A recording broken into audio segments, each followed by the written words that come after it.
Мен негізі Астанада жұмыс іздеп келген адам. Мен анау Левказ, Обой дегендерді қатырып істеймін ғой.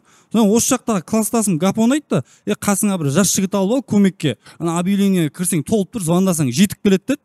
Содан бір жұмыс тауып, соған барайын деп остановкада тұрғанмын ғой. Барсам, қарасам, объявлениеге жазып қойыпты. Мальчик по вызову деп. Ох, дедім. Сразу звондадым бірден. Інім ау жұмыс дейсің ба дедім. Аға ішіп алған бізсіз ба деді. Ей, ішкені жұмысқа баратырмын деймін. Інім ау көмектесіп жібер, тиыныңды берем ғой дедім. А, вы актив или пассив дейді.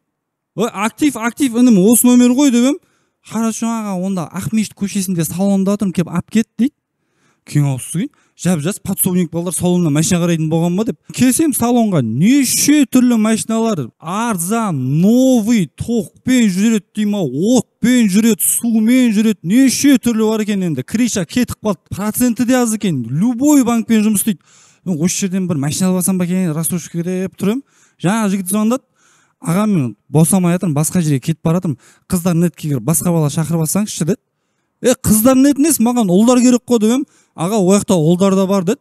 Сонымен осы жақта істейтін менеджер қызға барып, қарындасыма маған қыздар нетке кіріп берші дедім. Қып-қызыл болып кетті ана қыз. Қарындасыма енді ағаң көмектесіп жіберші. Маған срочно керек болып тұр, мына ішінде сайтта ұлдар да бар дейді. Соны маған шақырып бер, срочно керек болып тұр дедім. Ана қыз жылап жіберді. Мына қыздың есі дұрысыз ба деп телефонын алып өзім зорға деп кірсем, ойбай-ау, қыздарымыз деген телефонда сатылып тұр екен ғой кәдімгідей. Мына жағында ұлдар да бар екен. Сонымен енді біліп отырық қой, қыздар нет деген жұмыспен қамту орталығы екен. Қыздарыңа еге болыңдар, үкімет қайда қарап отыр, сондай сайтқа доступ беріп қойып.